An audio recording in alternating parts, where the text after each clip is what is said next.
My mission here is to present the results of this 2-year project. And to do so, I'd like to first comment on the main 2 results before going a bit deeper and addressing some of the content of the results. As you can see on this sheet, the main results of our project is that we have data and we have recommendations. We have a lot of data. We have numbers and figures, quantitative data. But we also have qualitative data because notaries have provided us with a wealth of information on their experience with the various aspects of the regulation. I think it's the first time, in my understanding at least, that we have so much data on a regulation in the field of civil cooperation. Now this data, and Marianne has just explained to you in detail how we collected the data, this data has been used to identify some areas where we think some improvements could be brought to the regulation. Now these improvements, we've been bold enough to make recommendations which have been adopted recently by the General Assembly of the CNUE after some lengthy discussions. Now the recommendations, you find them in your documents if you haven't found them yet, and I believe our participants online have also access to the recommendations. I draw your attention to the fact that for each recommendation, we also have provided comment explaining why the group suggested a recommendation. The recommendations concern all aspects of the regulation: the scope of application, the rules of jurisdiction, the conflict of law rules, the ECS. So you see, it's a lot. We have data, quantitative, qualitative data. We have 18 recommendations. What I'd like to do with you for the next 10 minutes is not review in detail all the data and all the recommendations. You will have the time to do that in the next 2 panels, and in due time you'll also have access to the final report of this project, which already exists. It's a lengthy report of some 80 pages. But for today, I'd like to focus on what we could call some general lessons, some meta lessons, which will cut across both the data and the recommendations. And we've identified with our colleagues, academics, 5 meta lessons. The first one is the following. We believe that the MAPE-Projekt has shown that the succession regulation is a success story. Now, that's a bold claim, and you may be asking yourself, how do you define a success story? There are many indicators which we could use. We've selected 2 indicators. They're not the only ones, but these are the main indicators. The first one seems to be quite obvious. The MAPE-Projekt has allowed us to confirm that the regulation is well known all over Europe and is applied. Now, you may say that the regulation is well known, should be obvious, but as our president has reminded us, the regulation is applicable in many member states, actually the 22 member states participating in this project and some additional member states, in practice by almost 50,000 notaries. I think it was a big challenge to ensure that all these notaries, in their daily practice, on top of all other regulations and national laws they have to digest, would assimilate the regulation, get to know it, and apply it. And our project has shown that the answer to this question is a resounding yes. 73% of the more than 2,100 notaries who took part in the online survey have told us that, yes, they do apply the regulation in their daily practice, and it's evidence that they know it. Now, this percentage is even higher in some member states. We have a number of member states, at least 5, where the percentage exceeds 90%. This applies for Austria, Germany, Portugal, Spain, and the Netherlands. I think the lesson here is that the regulation is certainly not a paper regulation. It's alive, it's kicking, it's been used in by their daily practice by those dynamic notaries. There's a second indicator, which is more a qualitative indicator, which you find on the right side of this image. We've also asked our notaries why the regulation was a success. And to be more precise, we've asked notaries to tell us why they thought the regulation was useful in their daily practice. And you can see the answer, which are not in a hierarchical order. It's fascinating to see that the reasons why notaries have explained to us that the regulation facilitates their daily work in cross-border succession actually coincide with the main principles of the regulation. If I were to summarize the regulation in 30 seconds, I would say that the regulation creates uniform conflict of law rules among member states, and that those conflict of law rules guarantee that in most cases one single law will apply to a given cross-border succession, that that law will be the one of the last habitual residence of the deceased, unless the deceased has made a choice of law, and that the life of heirs, legatees, and other family members will be facilitated by the existence of an ECS. And these are precisely the 5 reasons which were put forward by notaries to tell us why the regulation has facilitated their work. So the first lesson is, yes, the regulation is a resounding success. The second lesson, you can maybe guess it if you look at the different colors used on that map. We've used different colors to underline the fact that in this data collection exercise, which was quite a pioneer exercise, we've learned that there's no single European experience among notaries. There's no uniform experience. The experience of notaries is actually very diverse. And we have many examples of that. I've just mentioned the fact that there's a high percentage of notaries who apply the regulation in their daily practice. And in some member states, that percentage is even higher. But in other member states, we have a lower percentage of respondents who said that they have applied the regulation. In Greece, for example, 21% of notaries explained that they use the regulation. In Malta, 30% of the respondents have said they've applied the regulation. So there is diversity among member states. The same diversity we find when we've asked notaries if they have been using the tools which have been created to help them. Reference has just been made to the European Notarial Network. We've also got the European Directory of Notaries and all the other tools which have been created mainly by CNUE. Well, the positive answers, the number of notaries who've told us they've used this instrument was surprisingly low, with only 17% of notaries indicating that they had made use of these tools if you take the European average. But in some member states, the numbers were much higher. If I look at Estonia, Hungary, or Portugal, the positive answers exceeded 50%. In other words, there is diversity. And it's not surprising. Notaries do not work in the same environment. They may be assisting citizens in very different factual circumstances with different needs. And in fact, one important lesson of this project is that the diversity goes deeper. Notaries do not have the same role in succession matters. In some member states, notaries are in charge of succession from A to Z. In other member states, notaries will handle the succession, but at the end of the process, a court will have to intervene, be it to deliver a document or to close the proceedings. And we have at least one member state, to my knowledge, where notaries do not yet intervene in succession matters, at least not once a succession has opened. They can only intervene before the succession opens to help citizens drafting a will or a succession contract. And that diversity of function and role is reflected in the diversity of results.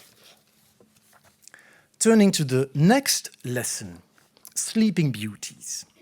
The regulation may be a success, but it doesn't mean that all mechanisms or all instruments which have been created by the regulation are applied on an everyday basis. There are 2 mechanisms which, according to our project at least, appear to have enjoyed a limited success.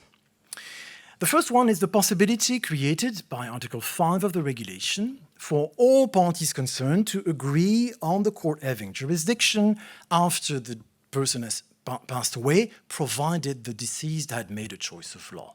This was quite novel. The idea of having a choice of court ex post after the death by all parties concerned, in my knowledge at least, it was a first, and it was not tried and tested in many member states before the regulation came into force. And our finding is that this possibility has been used, yes, but quite timidly. Only 15% of notaries have encountered that, and the expert notaries who took part in the second survey have confirmed that this is not something which they see every day. This has inspired us to make 2 recommendations, recommendations 7 and 8, where we make suggestions for some improvements in the hope of awakening that sleeping beauty. A second sleeping beauty, an instrument which enjoys some limited popularity, is surprisingly the European Certificate of Succession, which was one of the major innovations of the regulation, a true passport for citizens in their dealings with banks or land registers. But here too, we have found that the instrument, the ECS, has not yet become the norm. And you see this if you look at the figures in this table. A lot of figures, but in fact, what do we learn here? What's the main lesson? The main lesson is that the figures remain modest. This is an account of the number of ECS which have been issued in the member state on a yearly basis starting in 2016. And you can see the figures are modest. They range from 5 ECS during 1 year to maximum 300 European Certificate of Succession on a yearly basis. These figures are modest, especially if you compare them to the other figures, the number of national certificates, whatever they're called, issued every year in member states. A figure we have also tried to obtain actually some of that data, and it shows a very clear discrepancy between a very large number of national certificate and quite modest number of ECS. And the data from the European Network of Register of Will Association have confirmed our finding.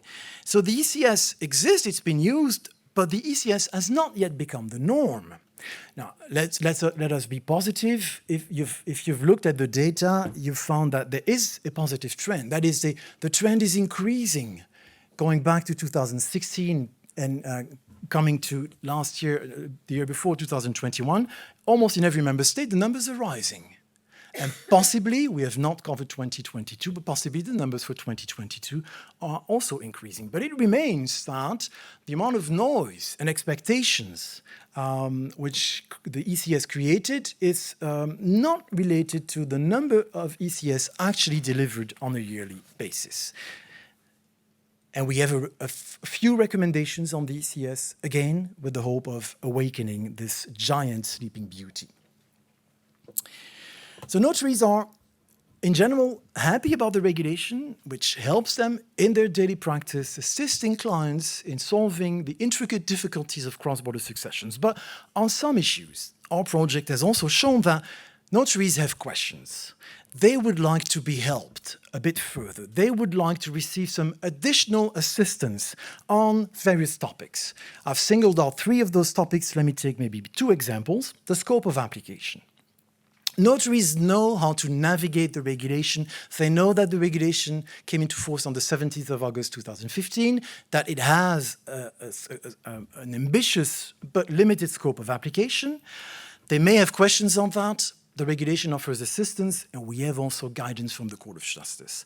There's one issue on which notaries still have some doubts. Not all notaries, but a sizable minority of notaries have doubts on the application or applicability of the regulation, and that is whether or not a succession case is sufficiently international.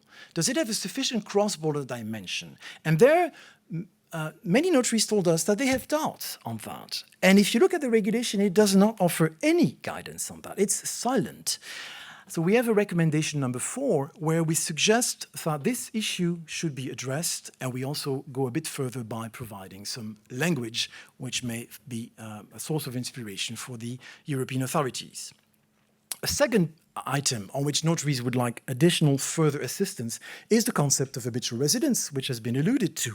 Here, pretty much the same story. Notaries have grown accustomed, I think, to using habitual residence, which is not the privilege of the succession regulation. It also appears in many other regulations.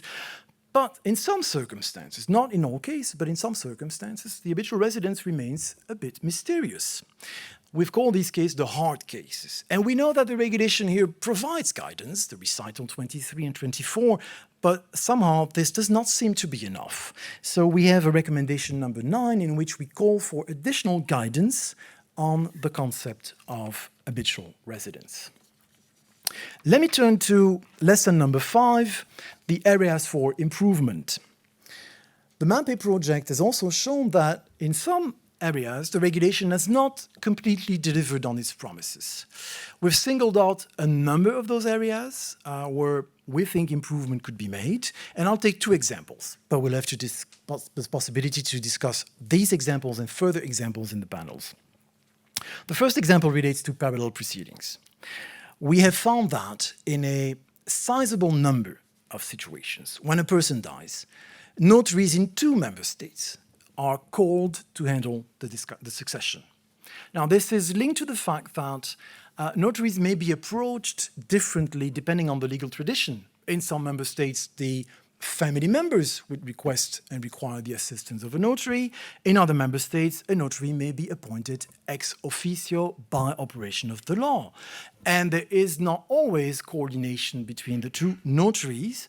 The regulation does not provide an answer to that difficulty, which obviously could create tension if the 2 notaries operate in parallel. It could also lead to contradiction in the results of the operation of the notaries. We have a recommendation number 6, where we attempt to provide a solution for this very delicate problem.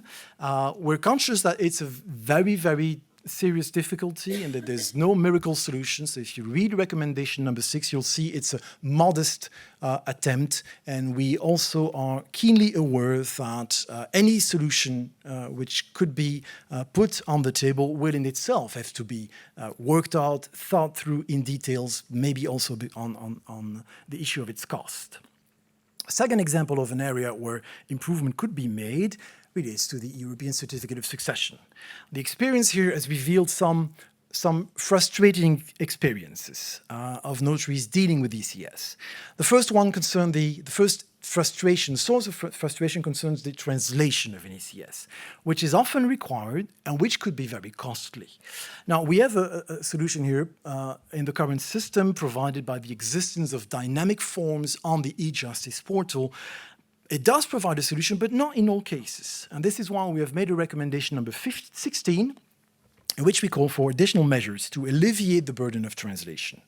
Another frustration linked to the ECS has been mentioned already, is the limited duration of certified copies of ECS, which, you know, under Article 70, third paragraph, is limited to 6 months. There's a general feeling that this is too short. And there's also a feeling that the current solution in the regulation, the extension of validity, is too cumbersome. So here, areas for improvement and recommendations going directly to these issues. Let me conclude with the last item. The MAPE-Projekt was quite innovative in its design, in its ambition, trying to collect data on the application of the regulation. It may not have been perfect, but we have learned a lot, both on the actual application of the EU succession regulation by notaries, and also on how to collect data on this application. We know a lot of things, and I've only presented a few results. The report which will be made available to you will make all the data accessible. We know a lot about how notaries in the different member states apply the regulation, but we have to recognize that we still have some gaps in what we know. For some countries, for example, we don't know how many ECS are issued every year. For the choice of law, Article 22, we know that more than 50% of notaries have already advised their clients on a choice of law. But we do not know why the remaining 50% have not done so, have not made use of the possibility to have a choice of law.